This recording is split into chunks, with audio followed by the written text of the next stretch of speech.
وأحسن منك لم تر قط عيني وأجمل منك لم تلد النساء خلقت مبرأ من كل عيب خلقت مبرأ من كل عيب كأنك قد خلقت كما تشاء كتاب أنزلناه إليك مبارك ليدبروا آياته وليتذكر أولو الألباب یہ کتاب برکت والی ہے جسے ہم نے آپ کی طرف نازل فرمایا ہے تاکہ دانش مند لوگ اس کی آیتوں میں غور و فکر کریں اور نصیحت حاصل کریں۔ اللهم صل على سيدنا محمد وعلى آل سيدنا محمد بعدد كل ذرة مئة ألف ألف مرة۔ سامعین و ناظرین کرام، السلام علیکم ورحمۃ اللہ وبرکاتہ۔ سامعین کرام، سورہ آل عمران درس نمبر 309 آیت نمبر 160 حصہ اول۔ آج کا موضوع مومن کو صرف اللہ کی مدد ہی کافی ہے۔ اس کے ساتھ آج کے سبق کا آغاز کرتے ہیں۔ سب سے پہلے گزشتہ سبق کا اعادہ ہوگا۔ اعوذ باللہ من الشیطان الرجیم، پناہ مانگتا ہوں میں اللہ کی شیطان مردود سے۔ بسم اللہ الرحمن الرحیم، شروع اللہ کے نام سے جو بڑا مہربان نہایت رحم والا ہے۔ یا ایہا الذین آمنوا لا تکونوا کالذین کفروا وقالوا لإخوانهم اذا ضربوا في الارض او كانوا غزا لو كانوا عندنا ما ماتوا وما قتلوا ليجعل الله ذلك حسرة في قلوبهم والله يحيي ويميت والله بما تعملون بصير۔ مومنو، ان لوگوں جیسے نہ ہونا جو کفر کرتے ہیں، اور ان کے مسلمان بھائی جب خدا کی راہ میں سفر کریں اور مر جائیں یا جہاد کو نکلیں اور مارے جائیں تو ان کی نسبت کہتے ہیں کہ اگر وہ ہمارے پاس رہتے تو نہ مرتے اور نہ مارے جاتے۔ ان باتوں سے مقصود یہ ہے کہ خدا ان لوگوں کے دلوں میں افسوس پیدا کر دے، اور زندگی اور موت تو خدا ہی دیتا ہے، اور خدا تمہارے سب کاموں کو دیکھ رہا ہے۔ وَلَئِن قُتِلْتُمْ فِي سَبِيلِ اللَّهِ أَوْ مُتُّمْ لَمَغْفِرَةٌ مِّنَ اللَّهِ وَرَحْمَةٌ خَيْرٌ مِّمَّا يَجْمَعُونَ۔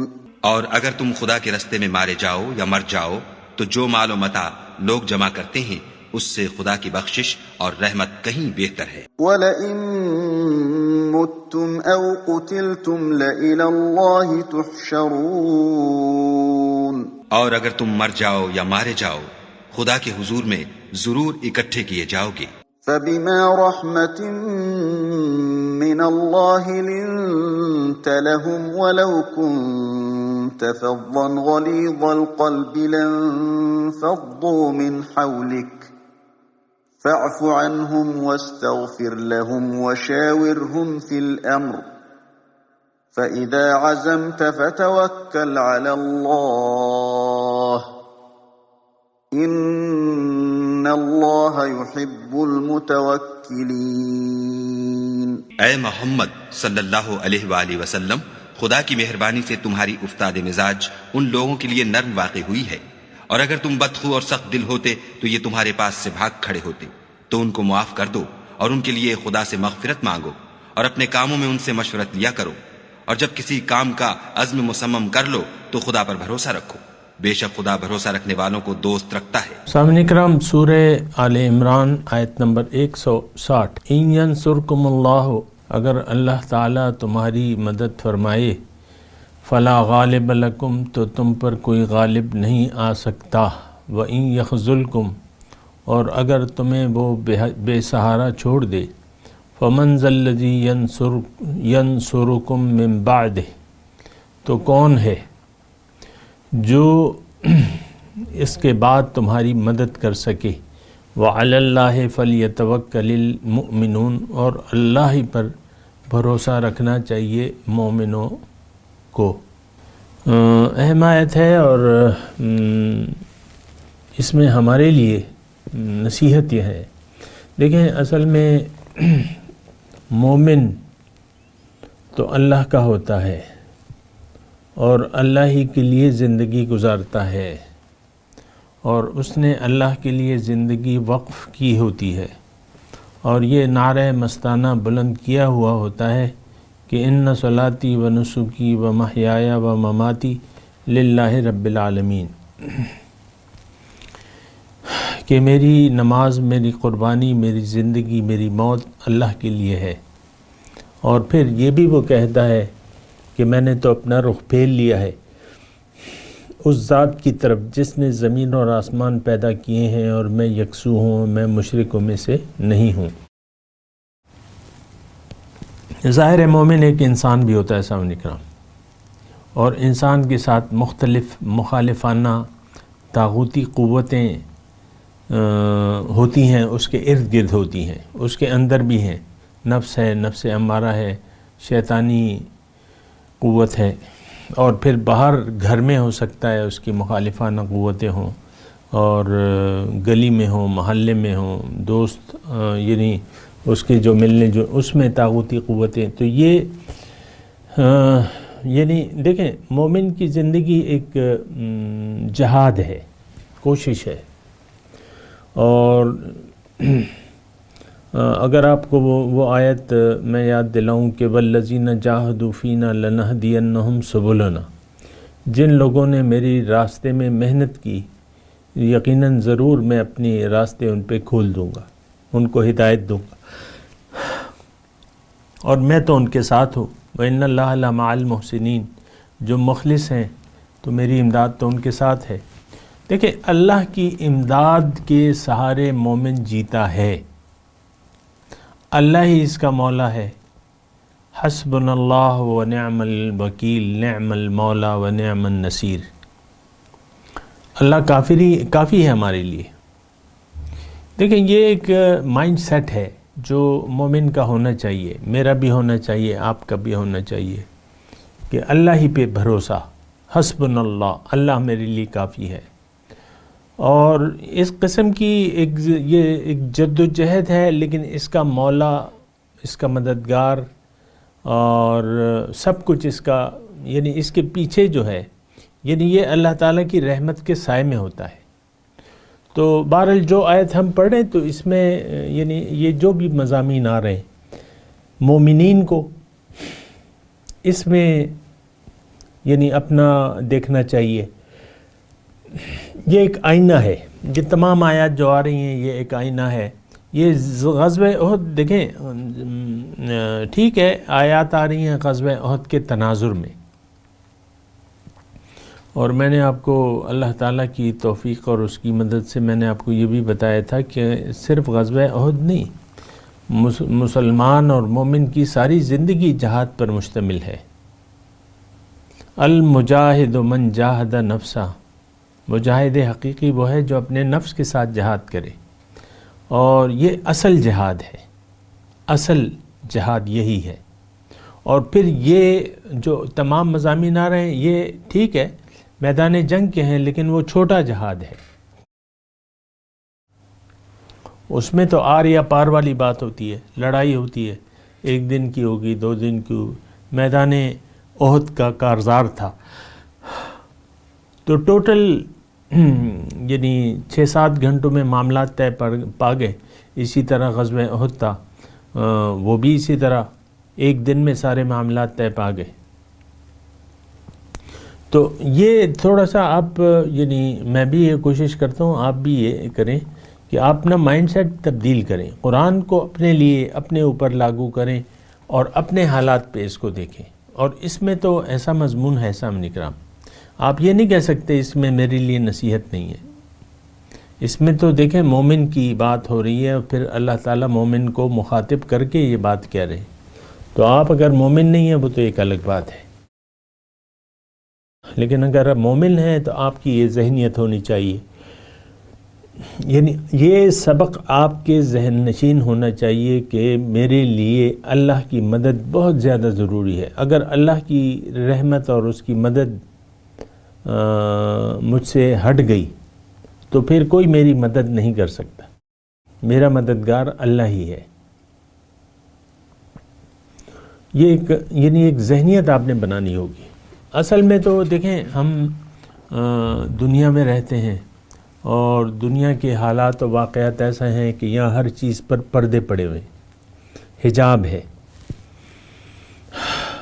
حجاب، اور اسی حجاب میں رہ کر اگر آپ یقین کر لیتے ہیں تو آپ ایمان والے کہلائیں گے۔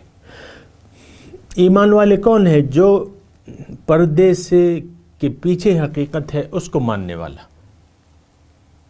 پردے کے پیچھے جو حقیقت ہے اس پر یقین کرنے والا، اور اس کی واحد حقیقت جو ہے وہ ذات باری تعالیٰ ہے۔ سامنے کرام، پردے کے پیچھے تو ایک ہی طاقت ہے، وہ ایک کون ہے؟ اللہ۔ تو اللہ کو، اللہ کے دیکھیں پھر وہ اس میں مقام احسان کی بات آ جاتی ہے کہ انسان کو پھر زندگی ایسی گزارنی چاہیے، ان تعبد ربک کأنک تراہ فإن لم یکن تراہ فإنہ یراک۔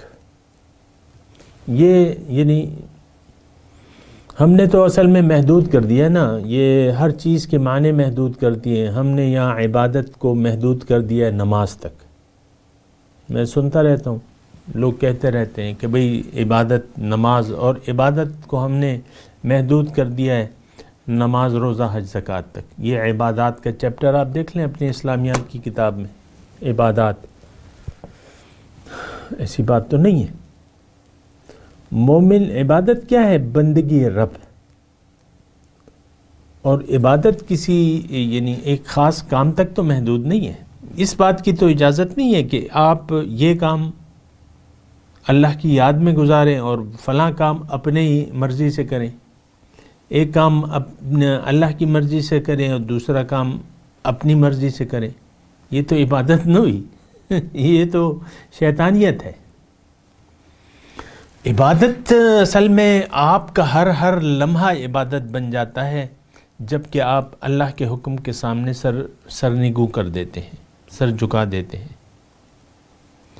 اچھا، پھر جب آپ سر جھکا دیتے ہیں تو آپ کا یہ یقین ہونا چاہیے، اور یقین اس کی جو اعلیٰ درجہ ہے وہ تو یہ ہے کہ آپ اپنے روز و شب ایسے گزاریں گویا کہ رب آپ کے سامنے موجود ہے اور آپ اسے دیکھ رہے ہیں۔ یہ تو خیر آپ جب پریکٹس کریں گے تو پھر انشاءاللہ یعنی یہ کیفیت آپ کی ہو جائے گی۔ وَهُوَ مَعَكُمْ أَيْنَمَا كُنْتُمْ، یہ جو مومن ہے اس کی یہ کیفیت ہو جاتی ہے کہ وہ یہ احساس اس کا پختہ ہو جاتا ہے کہ اللہ میرے ساتھ ہے۔ تو یہ جو آیت ہم پڑھ رہے ہیں نا، آیت نمبر 160، یہ ایک مائنڈ سیٹ ہم نے بنانا ہے۔ اور عبادت کی میں بات کر رہا تھا آپ کو کہ عبادت، اور پھر میں نے حدیث وہ آپ کو مفہوم اس کا بتایا تھا، مقام احسان۔ یہ مقام احسان ہے۔ اگر آپ کا ایک ذہن بن جائے کہ بھئی اللہ میرے ساتھ ہے، اللہ تعالیٰ مجھے دیکھ رہا ہے اور اللہ تعالیٰ میرے مددگار ہے۔ اب ظاہر ہے اس سارے صورتحال میں زندگی گزارتے وقت آپ کے یعنی عین ممکن ہے کہ آپ کو مخالفانہ طرز عمل کا سامنا کرنا پڑے، جیسے کہ مثال کے طور پہ حضور صلی اللہ علیہ وسلم طائف تشریف لے گئے تو وہاں کوئی استقبال تھوڑی ہوا ان کا، ان کی دعوت کو رد کر دیا گیا۔ تو مخالفانہ یہ طرز عمل تھا ان کا، طائف والوں کا۔ تو مکے میں سارا جو ہے ایک حضور صلی اللہ علیہ وسلم کا 13 سال جو دور نبوت تھا وہ ایک مخالفانہ طرز عمل تھا لوگوں کا، اور اسی میں جو ہے وہ جی رہے تھے اور وہ کر رہے تھے۔ تو زندگی دیکھیں، ایک بات نوٹ کر لیں کہ مخالفانہ طرز عمل انتہائی ضروری ہے۔ تندیے باد مخالف سے نہ گھبرائے عقاب، یہ تو چلتی ہے تجھے اونچا اڑانے کے لیے۔ پھر جو طاغوتی قوتیں ہیں، شیطانی قوتیں ہیں، تو یہ تو آپ کی معاون ہیں۔ اس پہ میں پورا مضمون بیان کر چکا ہوں، ابھی میں نہیں کرتا، لیکن یہ ساری آپ کی امداد کرتی ہیں، آپ کے سامنے رکاوٹ بن جاتی ہیں، آپ اس رکاوٹ کو عبور کرتے ہیں تو آگے بڑھتے ہیں۔ دیکھیں، جب ہم ایک رفتار کرتے ہیں نا، یہ جو چلتے ہیں، تو یہ کیا چیز ہے؟ یعنی آپ آگے کیسے بڑھ سکتے ہیں؟ آپ زمین پر قدم رکھیں گے اور زمین کو پیچھے کی طرف دھکیلیں گے تو تب آپ ایک قدم آگے بڑھیں گے۔ جتنا بھی آپ قدم آگے رکھتے ہیں اور جس رفتار سے آپ قدم یہ زمین کو پیچھے دھکیلتے جائیں تو اتنا ہی آپ آگے چلے جائیں گے۔ اور اللہ تعالیٰ نے تو ہمیں حکم دیا ہے کہ بھئی تم ساری الی مغفرت من ربکم وجنہ، دوڑ لگاؤ، فرار اختیار کرو۔ تو یہ ساری صورتحال ہے۔ دیکھیں، اب ایسا ہوتا ہے، میں ویسے ایک بات کر رہا ہوں، کوئی اس کو مائنڈ نہ کرے، کسی کی ذات پہ میں تو بات نہیں کر رہا، ویسے میں قرآن کی بات کر رہا ہوں۔ قرآن میں ایک، اب مثال کے طور پہ غزوہ احد کے مضامین آ رہے ہیں اور آپ بیان کیے جا رہے ہیں، کوئی بیان کیے جا رہا ہے کہ بھئی یہ ہوا، وہ ہوا، وہاں صحابہ نے یہ کیا، منافقین نے یہ کیا، یہ وہ تفصیلات اپنی جگہ ہیں، لیکن یہ تو ایک اللہ تعالیٰ نے، دیکھیں اس قرآن میں تذکرہ کیوں کیا ہے صحابہ کے کردار کا، منافقین کے کردار کا، اور یہ سارا یہ اس میں میرے لیے نصیحت ہے۔ یعنی یا تو اس میں دو باتیں ہیں، یا تو آپ اس یعنی ان تمام مضامین کو غزوہ احد پہ فٹ کر دیں کہ یہ تو وہیں کے واقعات ہیں، اس میں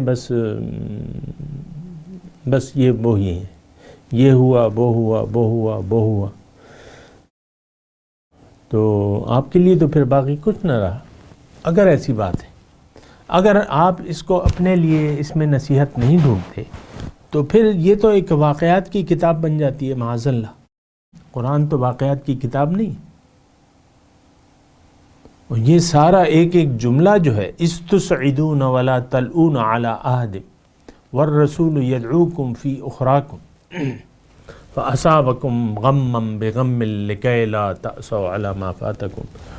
تو یہ تو واقعات اس لیے تو نہیں ہے کہ بس اللہ تعالیٰ نے ایک واقعہ بیان کرنا تھا، معاذ اللہ، اور اس سے کوئی سبق ہم نہیں حاصل کر سکتے۔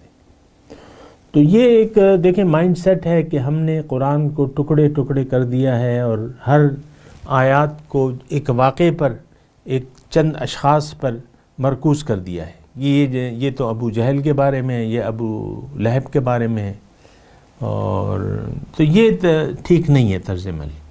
قرآن کتاب ہدایت ہے اور یہ ذکر ہے، نصیحت ہے۔ لقد انزلنا الیکم کتابا فیہ ذکرکم، اس میں تمہارا ذکر ہے، تمہارے اوپر میں نے کتاب نازل کی ہے۔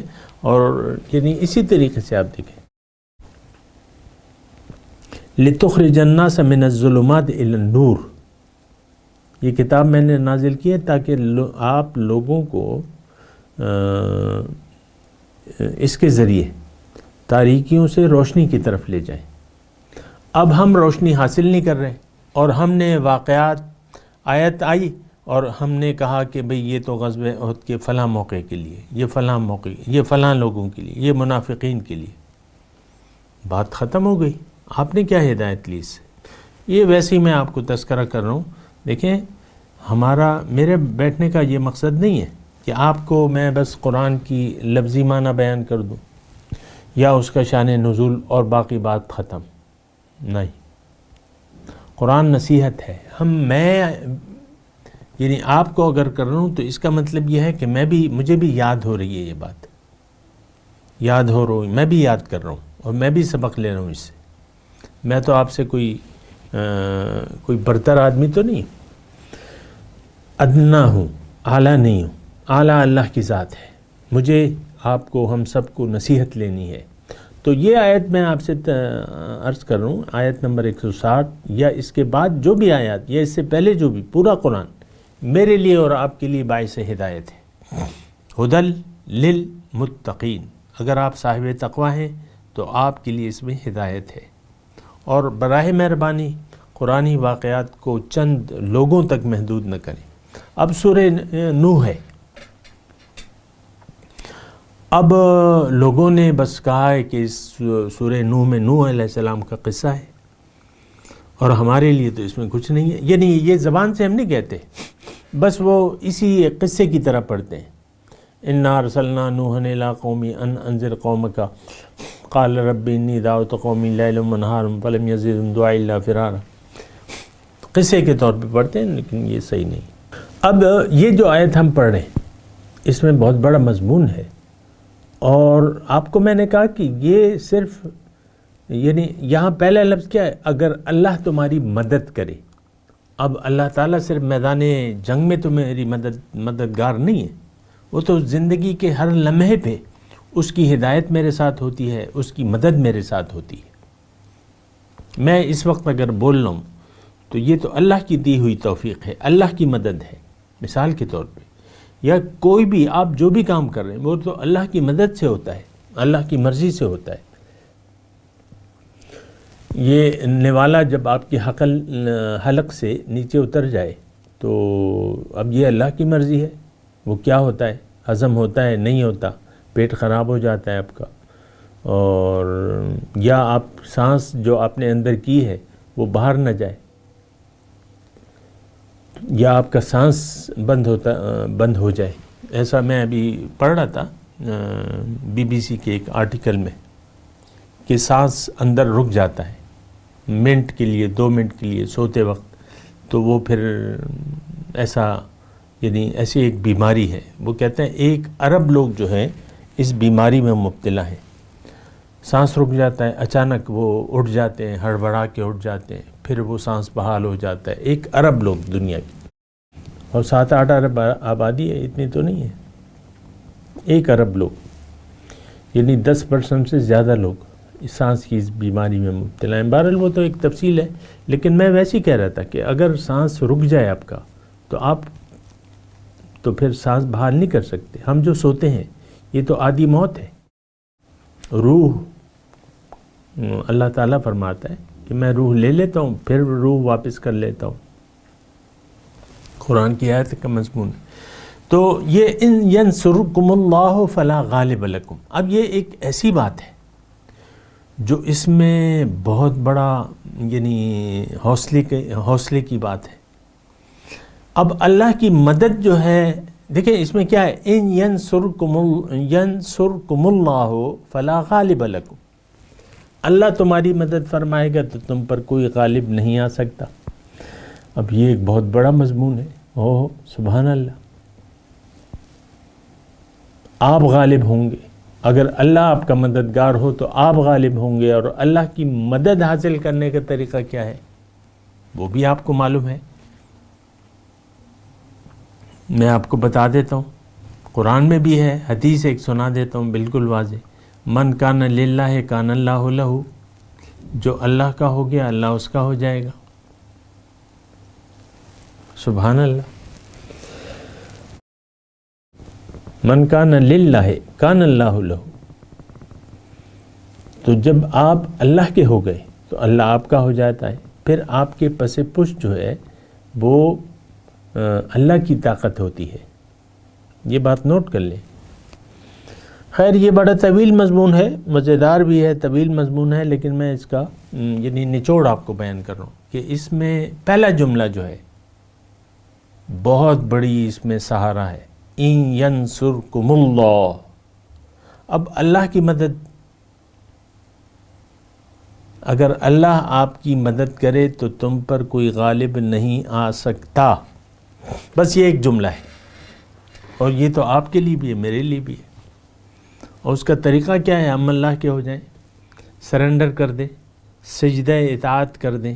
ایک سجدہ جو ہم سے نہیں ہوتا، اللہ کے لیے زندگی کو وقف کر دیں، اللہ کے حکم رسول کے طریقے کے مطابق زندگی گزارنا، تو اللہ ہمارا ہو جائے گا. قرآن میں ایک آیت اور بھی ہے، اس کا وہ آیت ہے فَاذْكُرُونِي أَذْكُرْكُمْ، تم مجھے یاد کرو میں تمہیں یاد کروں گا.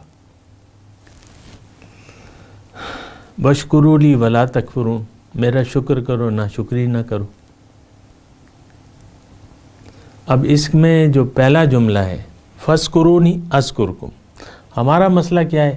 آپ کو معلوم ہے، ہم تو ہر آیت کو محدود کر دیتے ہیں، بس ظاہری سا مطلب لے لیتے ہیں اور جو اس کی روح ہے اس کو نظر انداز کر دیتے ہیں. اب پھر لوگوں نے تسبیحات اٹھا لی ہیں، انگلیوں پہ انگوٹھی باندھ لی ہے، ٹکا ٹکا ٹکا ٹکا تسبیح پھیروں کس کو گھیروں. تو آپ نے ذکر کو زبانی ذکر تک محدود کر دیا ہے. یہ بات نہیں ہے. دیکھیں، ذکر اصل میں جو ہے وہ عملی طور پہ ہے.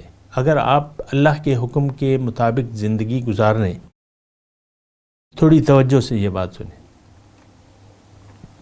اگر اللہ آپ کی منزل، آپ نے اللہ کو اپنی منزل بنا لیا ہے، اپنا رخ اللہ تعالیٰ کی طرف پھیر لیا ہے، اور اللہ ہی اب آپ کا محبوب بھی ہے، مقصود بھی ہے، مطلوب بھی ہے اور معبود بھی ہے.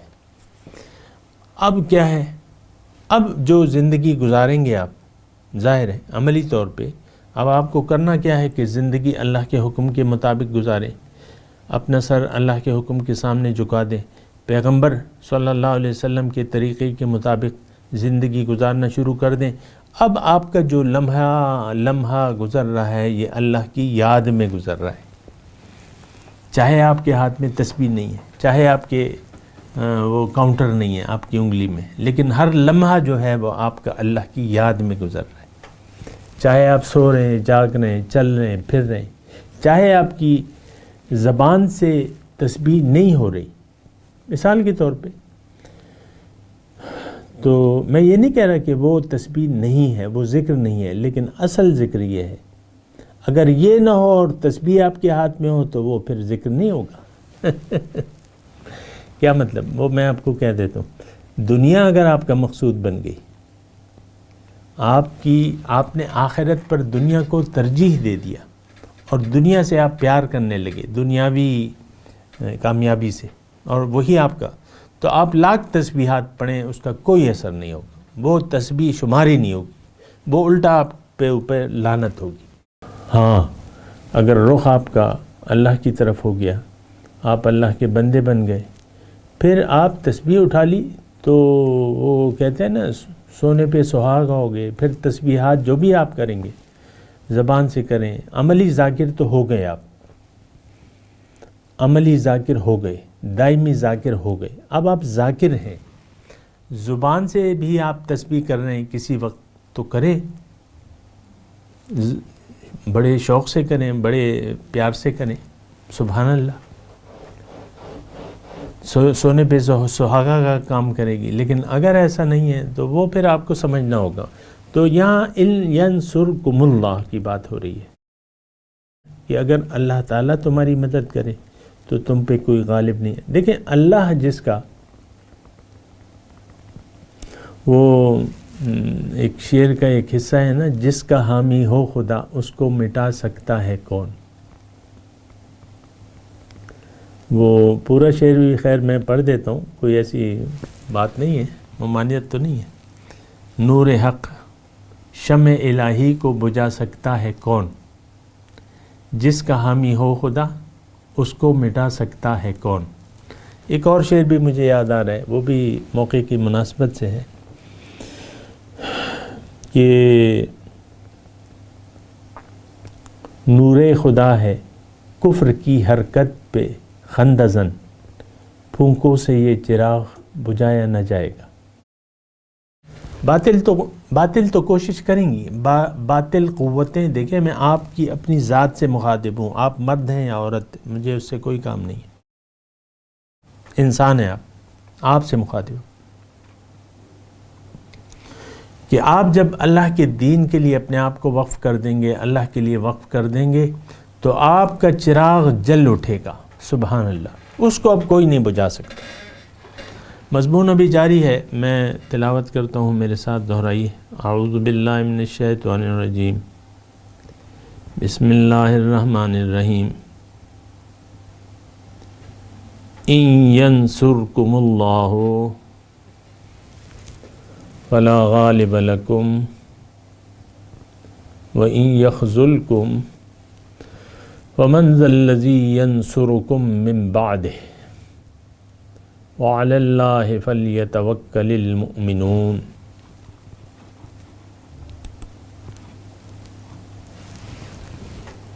ترجمہ سنا دیں.